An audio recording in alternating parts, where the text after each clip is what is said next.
Well, good morning, County Council. It is 10 o'clock, so I'll call the meeting to order. If you join me, and we'll stand and sing "O Canada."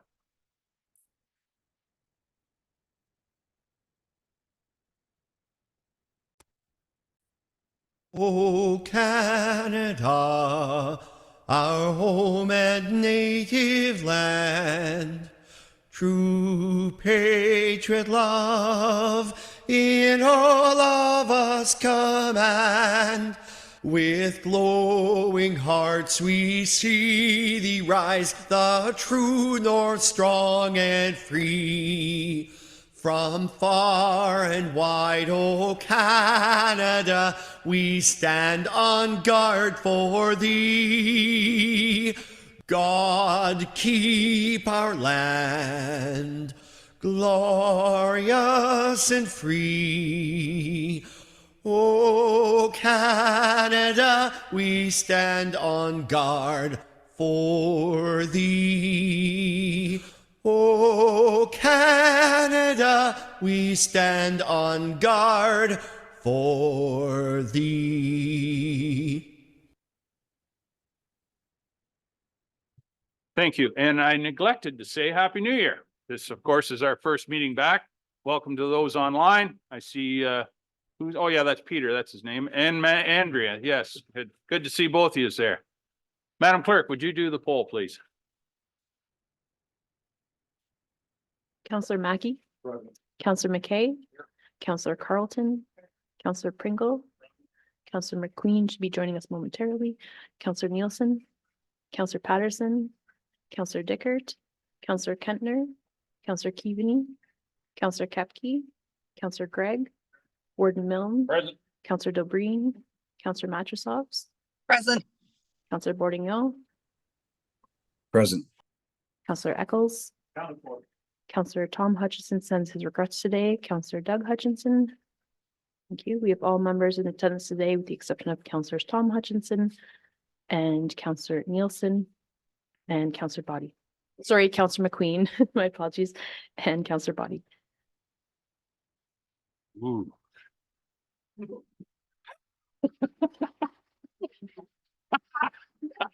less said, the better. So before we begin this morning, I'd like to acknowledge that we are meeting on the traditional territories of the Saugeen Ojibwe Nation, the Haudenosaunee, the Anishinaabe, Six Nations of the Grand, and the Saugeen Métis. It's a new year, and I look forward to taking more steps in our journey of reconciliation, which I hope will include more opportunities for us to learn and come together. Now, I think most of you understand or know that unfortunately our first education session planned for this afternoon has been postponed, but we will be getting it rescheduled as soon as we can. So with that said, is there any declaration of interest related to any matter on today's agenda? Seeing none, if one should arise during the course of the meeting, feel free to declare it at that time. Adoption of the minutes. The first motion is to approve the minutes of the special committee of the whole budget dated December 8th and 15th of last year. Is someone care to make a motion? Councillor Scott or Councillor Gregg, Councillor Keaveney. Been a few days. Get the names out. Is there any discussion on those minutes? All those in favor? That is carried. Thank you very much. Second set of minutes is from the County Council and Committee of the Whole minutes dated December 14th. Someone care to move that? Councillor Dickert, Councillor Patterson. Any discussion? All those in favor? That is carried. Thank you. The third set of minutes are from the closed Committee of the Whole meeting and on November 23rd, December 14th, and the closed Special Committee of the Whole on December 15th. Someone care to move those? Councillor Mackey and Councillor Nielsen. Good so far. Any discussion? All in favor? That is carried. We do not have any closed meeting matters. We have the minutes from the Grey Bruce Public Health Board. Someone care to move those? Councillor Patterson, Councillor McKay. One of you guys over there. Got them both. I see Dr. Ayers is online. Good morning, sir. And if you have any comments related to the health unit, please, the floor is yours, sir. Thank you, Mr. Warden, Council. Happy New Year's. Two main items from the update. The first one is still ongoing, related to the Ministry of Health announcement to strengthen public health in Ontario and the plan. And as I mentioned previously, the two main items there is a review of the public health standards to clarify roles and responsibilities of public health. And the second one is to facilitate and support voluntary mergers between existing public health units. And there has been media outlets reporting on the subject and news of a number of health units in the Southwest restructuring and reducing their staff by 5 to 10%, according to these media reports. We are doing our best to minimize job loss in our area in the Grey Bruce Public Health. Infectious disease is the second item, and as the respiratory season goes, at this point, the COVID activity is high, however, is coming down, and the flu activity is moderate but increasing. So they're behaving in opposite way. The provincial report that was last provincial report we received is from December 30th. This might change tomorrow. Tomorrow is the new report, so the trends might reveal something different. However, at this point, this is the case, and locally it is very similar. The COVID outbreaks, the number of outbreaks right now is 5, which is a reduction from November and December. And the influenza outbreaks in Grey Bruce, there's only 1 outbreak. And this season there has been 2 outbreaks in long-term care, and now we have only 1.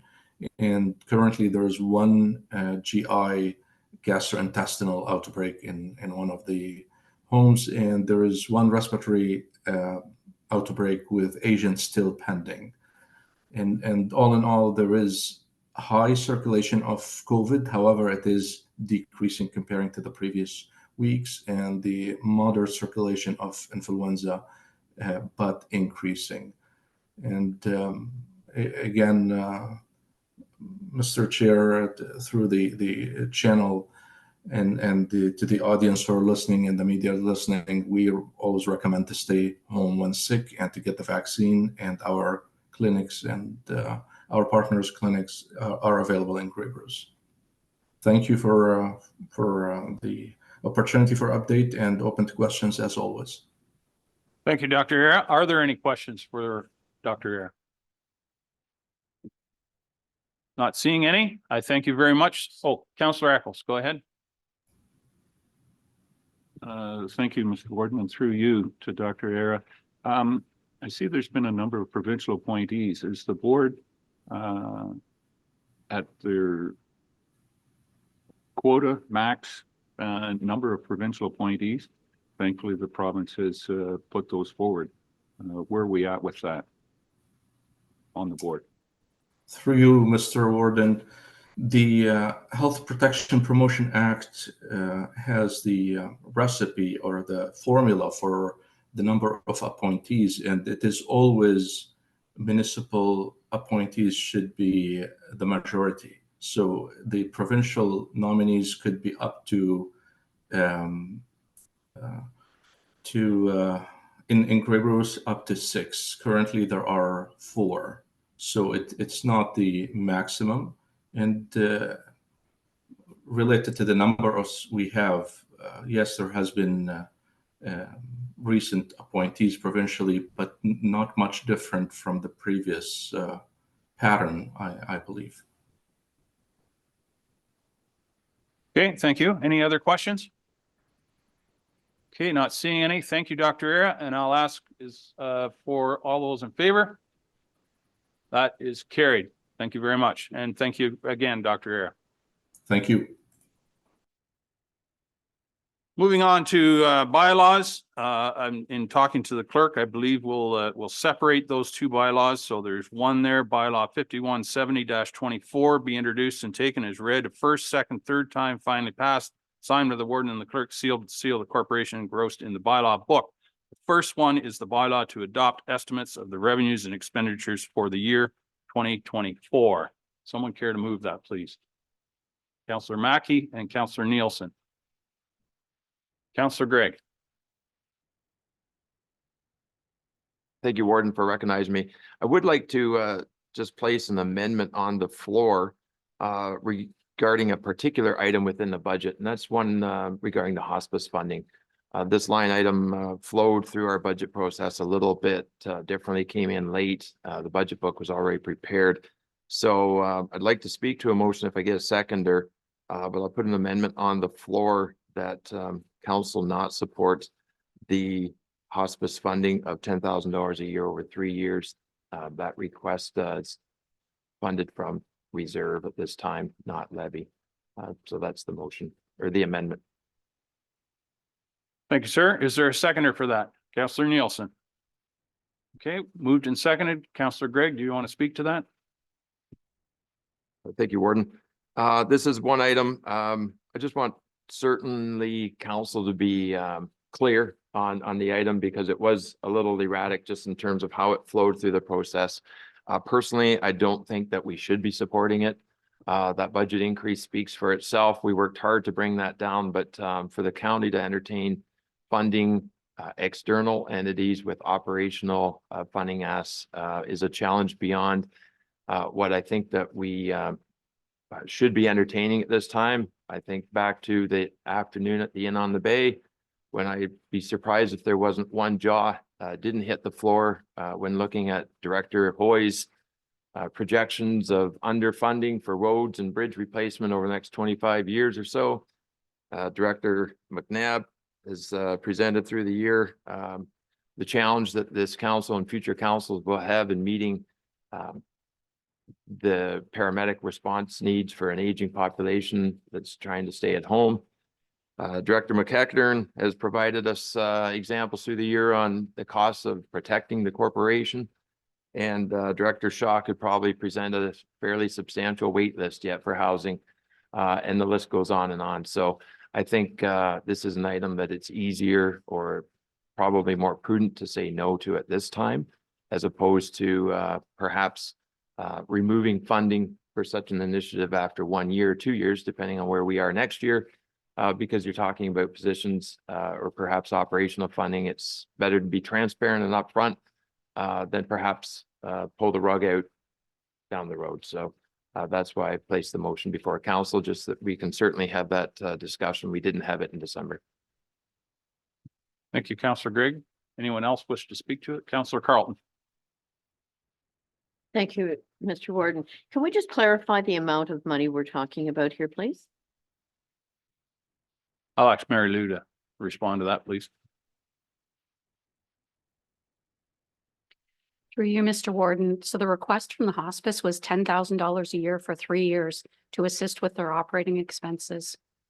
And they did mention in their presentation that they've applied for charitable tax status and that they were hoping that those funds would help bridge them until they get through that process. Okay, thank you, Mary Lou. Any other questions? Discussion regarding the amendment?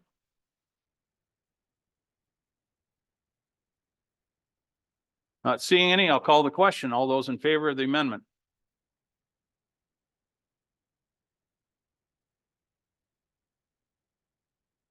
Okay, that carries. So now we're back to the original motion as amended. Any discussion on the motion as amended? Not seeing any, I'll call the question. All those in favor?